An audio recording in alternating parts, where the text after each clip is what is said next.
you know that I love to give you life updates in the car, right?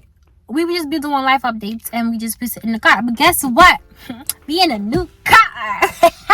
We in a new car. Brand new car.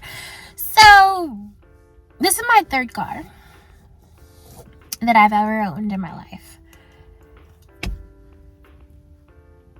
I'm 23. And I got my first car at 20. So I guess I get a new car every year. I'm that girl. Circumstances are different. The first year I got a new car when I was 20 was because I started a new job, and my job in real estate agent, yes. Let me figure the house. I need a car. I got a car.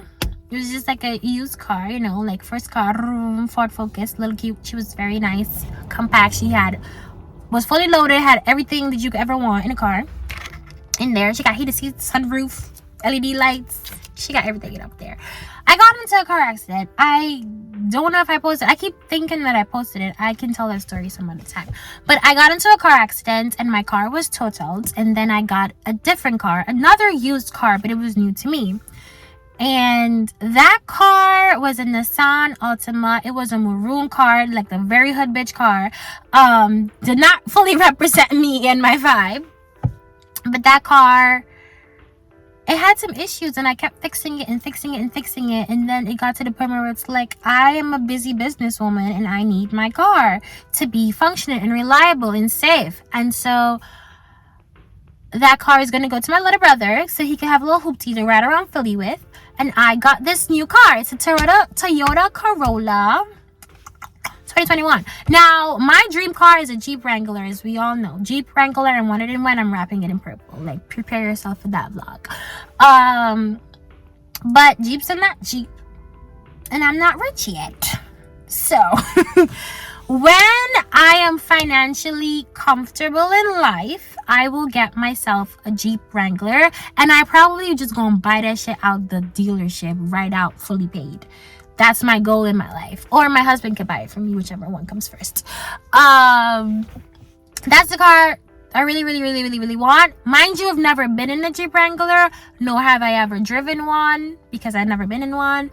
I have no idea how it drives or if I even like it. But it's a vision that I have from ever since I was a little girl, that I am supposed to be driving a Jeep Wrangler. I don't know if it's the Barbie in me or what. I want to be high up in a box with my big wheels and the spare tire in the back with my license plate on the side is gonna have my name, Tahrifa, on it. So it's like, I have a dream, I have a vision for myself, but like, I need a car right now. So I got this Toyota Corolla. It didn't necessarily matter to me what type of car I got right now. I just needed one that was comfortable, reliable, and safe. And that I could drive all over the friggin' state with. My car, like the other one, the Altima, the red one, I was grateful to have it, but I didn't love it, and I probably did not treat it as best as you should treat your car. Maybe that has something to do with it not working anymore. I don't know. But it's being fixed and it's gonna be given to my little brother. And I have something new to drive in, and I've never had a new car. Now, let me tell you, new car experience, the smoothness, the stereo, the vibes, the rich bitchness of the new car is what I needed. And I am so grateful. Like, sometimes I just start driving and I start crying because I'm like, thank you, God, that I'm in a position that I could have this at this point in my life. And to people, that may not be a big deal, like, okay, you got a new car. Where I come from and the trajectory of my life, had I not moved here, had I not started the career I started, had I not met the people that I met, had I not been in this position, I would have a very, very, very different life, and I may not be able to afford things as easily as I do here. And for that, I am beyond grateful. I have a lot of control and a lot of freedom and a lot of abundance that I knew was coming to me, because I know God never fails. I knew it was coming to me, and I knew it was promised to me. But to actually have it and to actually be able to use it and feel the way that I feel and have the things that I have, I'm beyond grateful. Like, little Tarifa is squealing every time I click click and my new car just opens up and I get to drive it, and I have money to maintain it, I have money to pay for it, I have money to put in gas into it, I have money to pay for the Apple Music so I can do Apple CarPlay. Like, I am just grateful.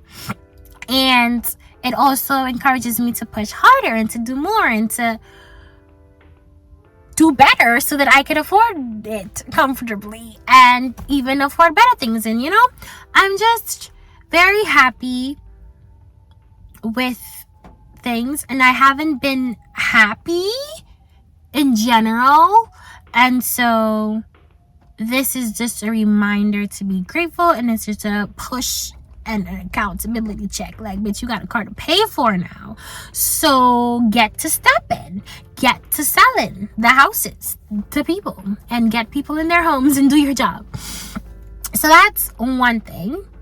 And also, having a new car, having a new anything in your life kind of makes you want to take care of everything else. So like, if you have a new car, you want to take care of your car, you want to keep your car clean, you want to take care of all of your spaces, so your office and your house and anything you own, you want to keep it so you get the vibe throughout, and it's just like a flow. If you get a new house, it's like, I got a new house, so I got to get new stuff, and you just take care of things better. It's kind of like when you buy an iPhone and now you want to buy a new case and a new AirPods. It's like, I'm trying to be like, I can get one thing without getting new, because if I get a new phone, I want a new phone case, I want new AirPods, I want new chargers. And it's like, no, your phone is fine, your watch is fine, your computer is fine, your iPad is fine. Like, I'm really appled up. I am appled up. And I'm gonna tell you, I have an iPhone 13 Pro Max. This is what I'm filming you on. I have an iPhone, I have an Apple Watch, I have AirPods, I have AirTags, I have a MacBook, the newest one, the biggest one, the terabyte MacBook. It's very expensive. Mind you, I should have did it on payments, but I bought it cash. I have an iPad.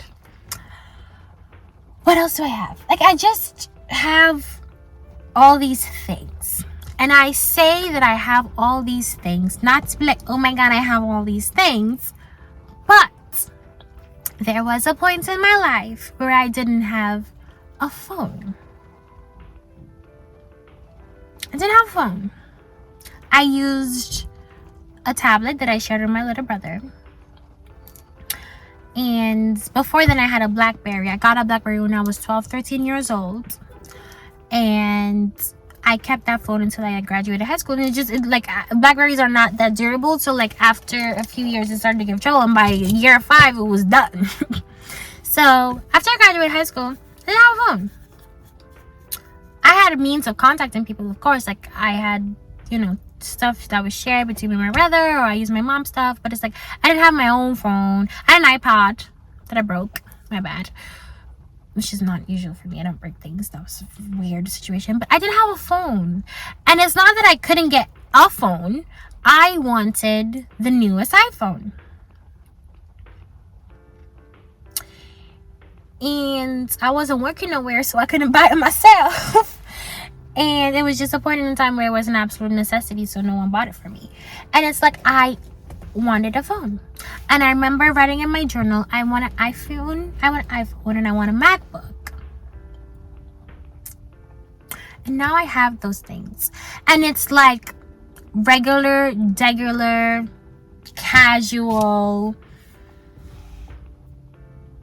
just casual. And I'm just like, I'm very grateful that these things are now casual to me, that I have abundance in my, it's something simple as devices, but it's like the fact that I can so easily afford them, the fact that they are such as ingrained into my life that it's just like a hairbrush or earring or just something you just have.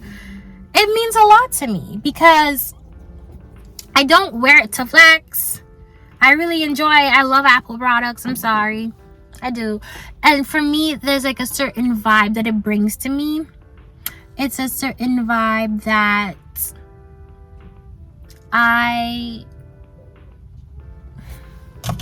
yeah, it just gives Tarifa. Like in my head, the most successful version of myself, she uses Apple products. I'm sorry. So basically, I'm just saying how grateful I am for the material things that I have. More so than the material things that I'm grateful for, I'm grateful for my life. I am grateful for the position that I'm in. I'm grateful for the means and the opportunity that God so abundantly provides to me. I'm grateful for the people that are around me. God continues to bless me with things that money can't pay for. He blesses me with things money can pay for, and I'm grateful for that. But he also, more importantly, blesses me with things that I can't pay for. And that is why I'm grateful. I have bad days. I get super sad sometimes. Maybe I need medication. Who knows? But it's like, when I sit and I really think about it, like, you have the power and the choice to make your life better. And your life doesn't even need to be better, because it already is better than it was when you were praying for things. So I'm just saying that. So all of that's long talk to say, I am in a position now where I'm deciding and figuring out what matters to me. It's more difficult than I imagined it to be. It should be simple enough to decide, or to just know that innately what matters to you. But I am having an existential crisis when it comes to value and worth and meaning of life and all these things. And let me break it down. My whole life, I have felt like I was different. I have felt like I was special. I have felt like things don't apply to me. I have felt like I'm living my own world and I'm misunderstood. And I've always been like in my own cocoon, in my own bubble, right? Just, it feels like I live in La La Land. My friends say it to me all the time. My family members say it to me all the time, like, Tarifa lives in dreamland. Tarifa lives in her own world. Tarifa lives life with rose-colored glasses. And I don't take offense to that, because for me, that's very, very true. I see the world how I see the world, and the world is like this. It's like a little bubble. So coming from where I come from, which is an island, and not just an island, but from a small village that was mainly made up of my family members and people that I knew my whole life, with big dreams that didn't make sense in that environment. Like, the dreams that I had could simply not be accomplished in that environment. They just couldn't. The life I live right now just could not happen. It's just impossible, right? So in order to have the life that I wanted, I needed to move away to a different environment. However, moving away to a different environment meant moving away to a different country.